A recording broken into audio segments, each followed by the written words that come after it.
हरे कृष्णा। समय, काल। तो काल कौन है और उनका काम क्या है, इसका बारे में हम जानेंगे। समय ईश्वर के अनगिनत सहायक शक्ति में से एक है, जो कि उनकी इच्छा के अनुसार अस्तित्व में बदलाव लाने का काम करता है। समय भौतिक और आध्यात्मिक जगत में अलग तरह से कार्य करता है।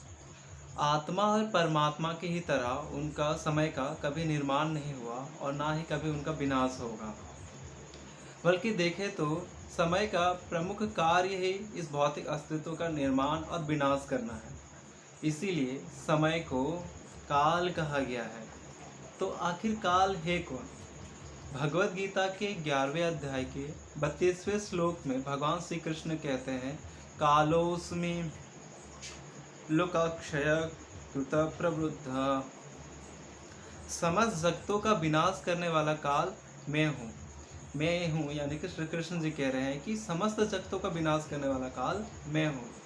तो काल श्री कृष्ण है।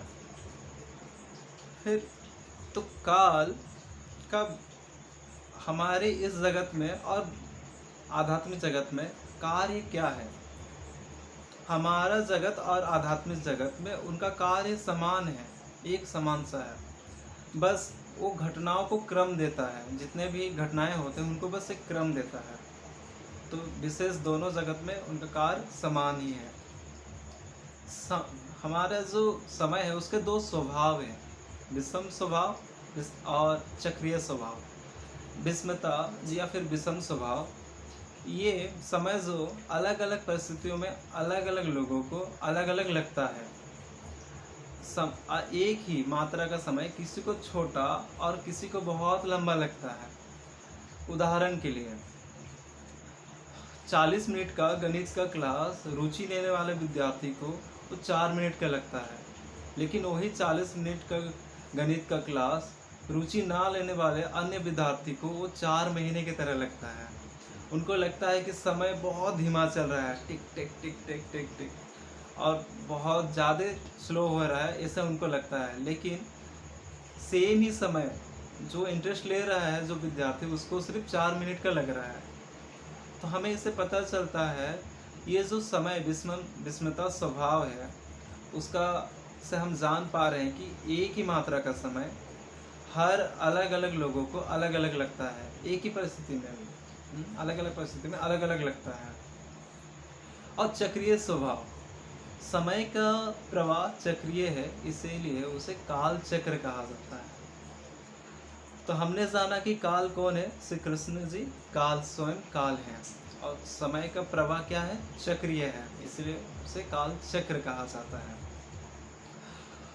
तो हमारा आधुनिक गणना जो है ये चक्रीय स्वभाव को बताने में विफल है, ये बता नहीं पाते हैं। जबकि हमारी वैदिक गणना है वो इसका बखूबी इसका निष्कर्ष निकालता है। हम उदाहरण से समझ सकते हैं कि वो कैसे, जो आधुनिक गणना है वो कैसे विफल हो जाता है। तो हर सेकेंड अपने आप को हर 60 सेकेंड में दोहराता है, ठीक है।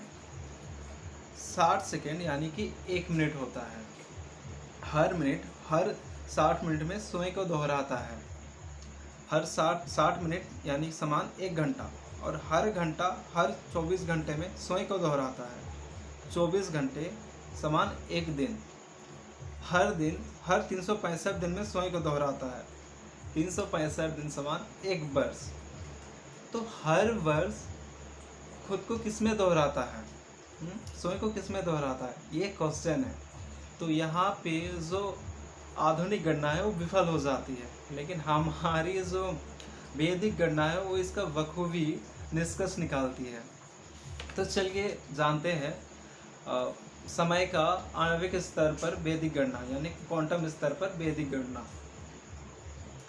एक त्रुटि समान 1 सेकेंड का 34वां भाग होता है, और एक त्रुटि समान 1 सेकेंड का 300वां भाग होता है, और 2 त्रुटि समान 1 लवा बनता है, और 30 लवा और 1 लवा समान 1 क्षण बनता है, और 30 क्षण समान 1 विपल, और 60 विपल समान 1 पल होता है। और 60 पल समान 1 घड़ी यानी कि 24 मिनट होता है। और 2.5 घड़ी समान 1 होरा, जिससे अंग्रेजी का हावर शब्द आया है। तो इसीलिए हमारे संस्कृति, जो संस्कृत भाषा है, उसे सभी भाषाओं की जननी कहा जाता है। जननी अर्थात माता। सभी जितने भी भाषाएं हैं वो हमारे संस्कृत भाषा ही से निकले हैं। तो होरा जो शब्द है उसी से हावर आता है, SOUR, ठीक है, अंग्रेजी वाली। तो ऐसे 24 होरा को मिला के समान एक दिन, दिवस, वार बनता है, ठीक है। और 7 दिन समान एक सप्ताह, और 15 दिन समान एक पक्ष, यानी कि हमारे यहाँ 2 पक्ष है, कृष्ण पक्ष और शुक्ल पक्ष। 15-15 दिन का होता है, तो 15 दिन को मिला के एक पक्ष बनता है। वैसे ही 2 पक्ष को मिला के एक माह बनता है। माह यानी कि मंथ, महीना बनता है। और 2 महीने को मिला के एक ऋतु बनता है। और 2 ऋतु को मिला के 6 ऋतु को मिला के एक वर्ष बनता है, जिसे हम संवत्सर भी कहते हैं। तो ऐसे ही हमारे यहाँ 60 संवत्सर हैं।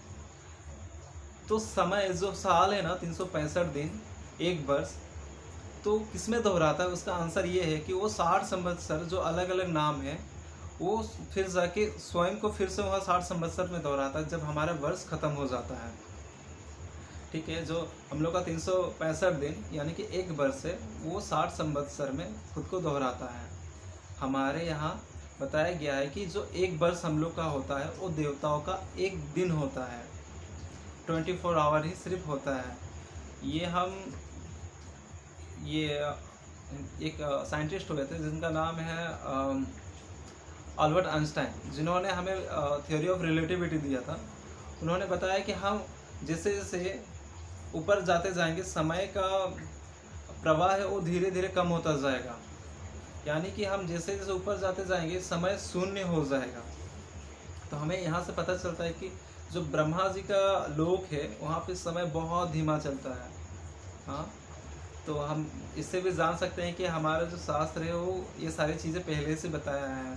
हाँ, जो आइंस्टाइन है उनसे भी पहले बताया है कि हमारे जैसे जैसे हम ऊपर के लोकों में जाएंगे, ऊपर जाएंगे, तो हमारा समय धीमा होता है। और एक ऐसा समय जगह है जिसे हम आध्यात्मिक जगत कहते हैं, वैकुंठ कहते हैं, वहाँ पे समय 0 है। जो आइंस्टाइन ने भी बोला ना कि हम जब ऊपर जाएंगे तो समय शून्य हो जाएगा, ऐसा एक जगह है। तो वो जगह है वैकुंठ या फिर गोलोक धाम जिसे हम कहते हैं। वहाँ पे आध्यात्मिक जगत, स्पिरिचुअल वर्ल्ड, वहाँ पे समय शून्य हो जाता है। तो हमने देखा कि जो आधुनिक गणना है वो विफल हो जाता है, लेकिन हमारा शास्त्र हमें क्लियरली बताते हैं सारी चीज़ों को कैसे खुद को दोहराता है। एक वर्ष स्वयं को किस में दोहराता है? वो संवत्सर में दोहराता है, ठीक है। और हमने ये भी जाना कि ब्रह्मा जी का एक दिन कैसे बनता है, ये देवताओं का, हमारा 365 दिन, उन लोग का एक दिन होता है।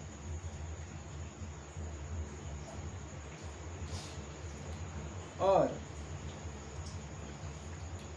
एक वर्ष एक शताब्दी होता है, और 10 शताब्दी एक सहस्त्रवादी, जिसे मिलेनियम भी कहते हैं।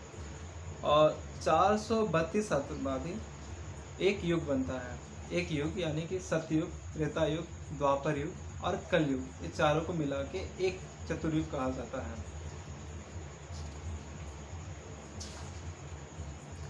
और एक चतुर्युग समान एक महायुग होता है। और 71 चतुर्युग समान 71 महायुग समान एक मनमंत्र होता है, जिसमें 14 मनमंत्र का नेतृत्व करते हैं। और इस 14 मनु का अलग अलग नाम है। अभी हम लोग 7वें मनु के समय में हैं, जिसे अभी का मनु का नाम है विवस्वत मनु, जहाँ पे अभी हम लोग रह रहे हैं। अभी हम 7वें मनु के 28वें दिव्य युग में जी रहे हैं। तो 14 मनमंत्र, जिसमें 1000 महायुग होते हैं, समान एक कल्प होता है। और एक कल्प ब्रह्मा जी का दिन समान ब्रह्मा की रात्रि।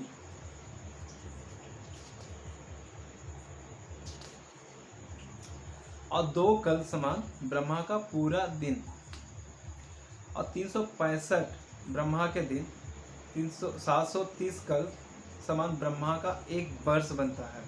ब्रह्मा के 100 वर्ष समान एक महाकल, और एक महाकल ब्रह्मा का जीवन काल, ब्रह्मा का जीवन काल यानी कि हमारे ब्रह्मांड का जीवन काल। जी हाँ, हमारे ब्रह्मांड का जीवन काल 311 ट्रिलियन 40 बिलियन मानव वर्ष, ये हमारे ब्रह्मा का जीवन काल है और हमारे ब्रह्मांड का भी जीवन काल है। तो इतना लंबा समय हमारा, मतलब ब्रह्मा का एक दिन होता है, ये ब्रह्मा का पूरा 100 साल होता है, पूरा जीवन काल होता है। और हमारे ब्रह्मांड सबका भी, हमारा ब्रह्मांड बहुत सारा है, हमारा एक ब्रह्मांड है, हमारे जहाँ पे हम लोग रह रहे हैं वो एक ब्रह्मांड है। ऐसे अनंत ब्रह्मांड है जहाँ पे हमसे बड़े बड़े ब्रह्मांड है। एक्चुअली में हमारा ब्रह्मांड का ब्रह्मा के 4 मुख है, जबकि अन्य जो ब्रह्मांड है उनके ब्रह्मा के 10,000 लाख 10 लाख, फिर जाके यहाँ तक कि करोड़ों 10 करोड़ भी उनके मुख है।